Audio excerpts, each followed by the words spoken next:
Salut, c'est Nathan et bienvenue aujourd'hui dans cette toute nouvelle vidéo sur l'expatriation. Nous allons parler des comment vous expatrier ou de comment s'expatrier à Madagascar. Si vous êtes vraiment quelqu'un qui aime ce pays et surtout voilà qui est un très bon pays d'ailleurs, et si par-dessus tout, vous avez vraiment envie de partir vivre à Madagascar et pour cela vous êtes à la quête des informations sur les démarches, donc les formalités administratives, les documents dont il faut disposer pour obtenir un visa, tout ce qu'il faut vraiment, tout ce qui peut tourner autour de l'expatriation à Madagascar. Et si cela vous intéresse, sachez que nous allons en parler, nous allons vraiment décortiquer ces sujets pour que vous puissiez avoir pratiquement toutes les réponses à vos questions au travers de cette vidéo qui vise essentiellement à vous parler de l'expatriation dans ce pays qui est le Madagascar. Mais avant de rentrer un petit peu dans le vif du sujet de la vidéo, je vous conseille de vous abonner à la chaîne, activer maintenant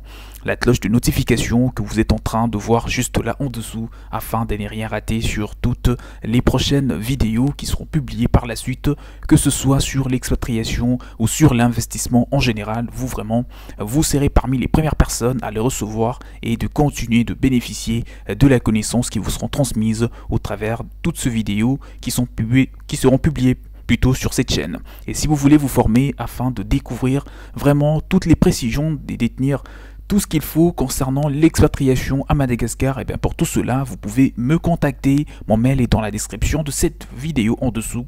Je vous ai mis à disposition vraiment des formations. Il y a des heures d'accompagnement, des séances d'accompagnement afin de vous assister dans toutes les démarches pour que vous puissiez obtenir un visa le plus rapidement et surtout atteindre votre objectif qui est fixé à Madagascar, qui peut être pour créer une entreprise, pour investir dans l'immobilier, pour les études, pour passer ses journées de retraite, pour travailler, enfin bref. Vous seul connaissez vraiment la raison pour laquelle vous voulez partir vivre à Madagascar et moi je peux être là, moi je serai là d'ailleurs avec mon équipe afin de vous accompagner au travers toutes les formations qui sont mises à votre disposition. Donc pour tout contact, le mail est juste en dessous dans la description de la vidéo. Donc pour parler un petit peu déjà, le tout premier point qui doit être abordé concernant l'expatriation à Madagascar, comme tu t'en doutes, ce sont les documents et toutes les formalités administratives pour vraiment partir vivre dans ce pays. Vous aurez besoin d'un visa de séjour pour immigrants de plus de 90 jours.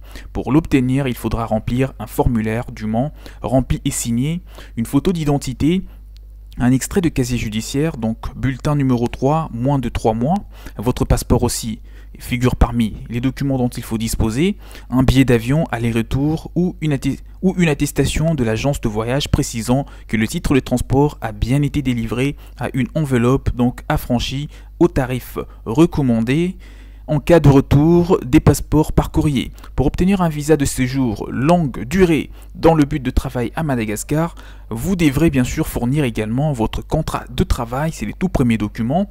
Le contrat de travail délivré par l'employeur à Madagascar, ensuite les statuts de la société employeur, ça c'est aussi important, et il faudra également disposer d'une attestation du dépôt de la demande d'autorisation d'emploi auprès du guide, du guichet unique d'investissement, délivré par le ministère de la fonction publique, du travail et des lois sociales. Donc là c'est pour ceux qui veulent plus précisément s'expatrier à Madagascar pour travailler ou même voilà donc, mais déjà en règle générale vous aurez besoin d'un visa de séjour, d'accord, pour immigrants de plus de 90 jours. Dès lors que vous avez dépassé le 3 mois, donc c'est l'équivalent de 90 jours, à ce moment-là, il faudra que vous puissiez entamer les démarches pour obtenir un titre de séjour, ce qui vous permettra de séjourner légalement à Madagascar et de continuer vraiment à exercer votre activité pour les entrepreneurs, à investir dans des biens immobiliers ou à travailler si c'est ce qui vous pousse vraiment à partir vivre dans ce pays.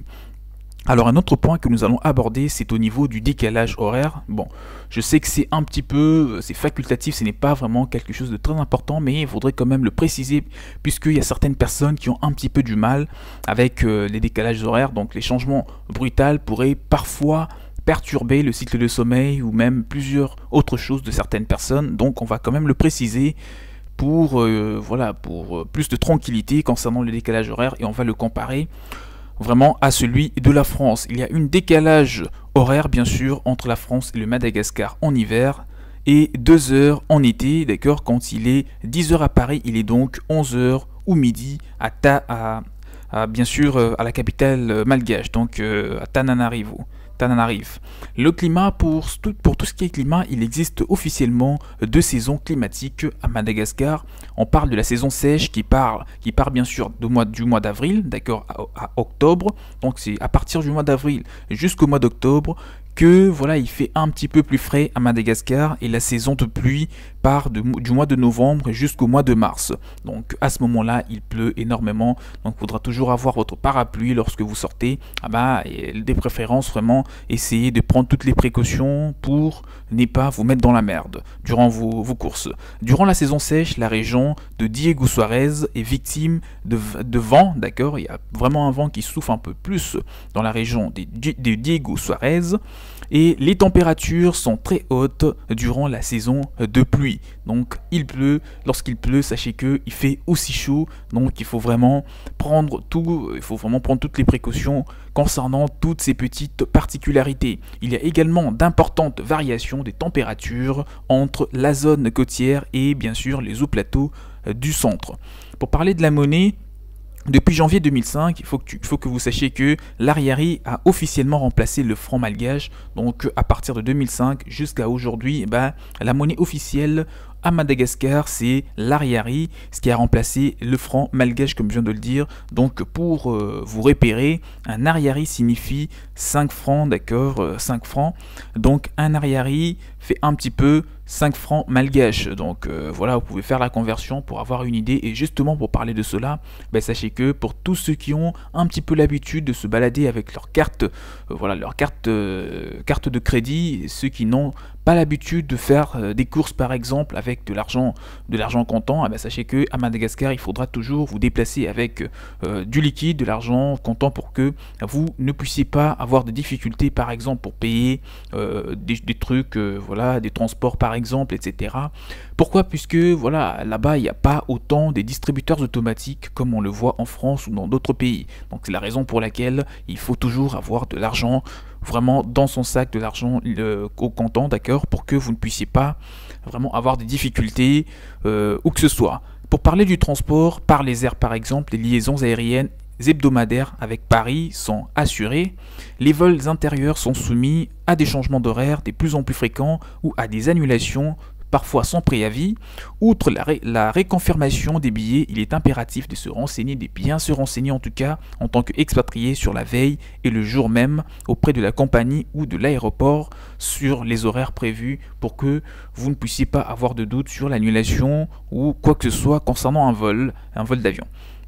Donc pour le transport concernant la voie routière, le port est bien sûr le port de la ceinture de sécurité dans des véhicules, et celui du casque pour les motocyclistes sont obligatoires à Madagascar, comme un petit peu partout dans le monde. Bon, si on le compare à d'autres pays d'Afrique, parfois ce n'est pas toujours quelque chose sur lesquels on peut s'alarmer. Mis à part les grands axes de bonne qualité, l'état de route est très aléatoire. Les risques donc d'éclatement de pneus est très élevé à Madagascar. Un véhicule 4x4 est indispensable pour ceux qui veulent tout de suite circuler, ou ceux qui auront besoin vraiment d'une grande mobilité pour exercer leurs activités dans ce pays. Et pour le permis de conduire justement, puisqu'on parle de la mobilité, donc de vos déplacements, il existe un accord de réciprocité entre la France et le Madagascar.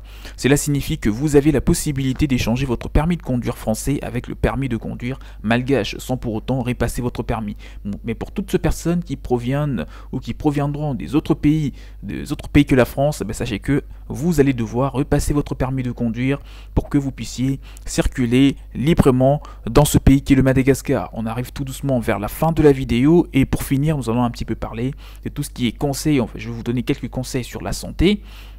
Avant votre départ, bien sûr, consultez votre médecin traitant et souscrivez à une assurance couvrant les frais médicaux et le rapatriement sanitaire. C'est très important, on ne sait jamais, donc touchons du bois, mais tout peut arriver, et parfois au moment où on s'y attend le moins. Donc il est important de souscrire à une assurance, donc une assurance de santé internationale, mais également consulter le médecin traitant afin de savoir si vous êtes vraiment en parfait état de santé, donc si quelque chose cloche, suivez un traitement avant de partir vraiment à Madagascar. Les structures sanitaires malgaches n'y répondent pas aux normes européennes. Cette mesure est donc indispensable, comme je viens de le dire. De plus, la mise à jour de la vaccination, par exemple diphtérie, tétanos, poliomyélite, est obligatoire. Il est conseillé d'être également vacciné contre la fièvre jaune, la fièvre typhoïde, l'hépatite virale A et B, etc. Donc ce sont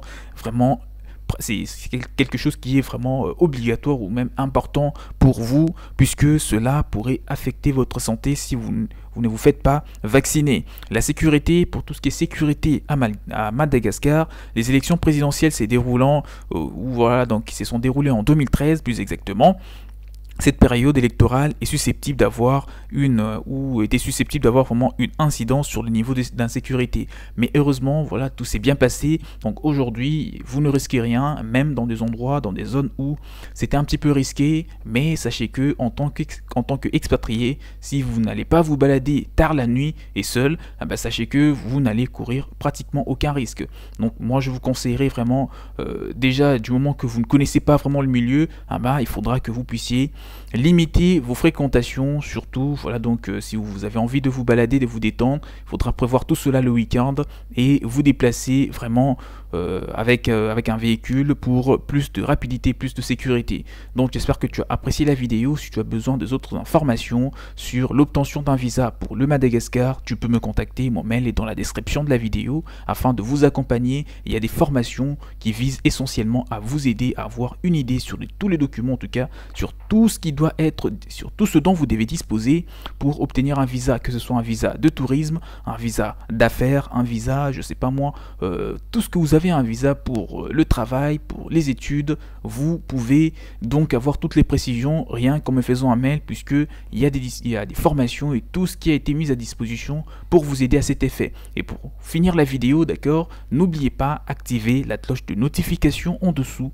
afin de ne rien rater sur les prochaines vidéos. Je vous dis donc à la prochaine, prenez bien soin de vous, ciao ciao.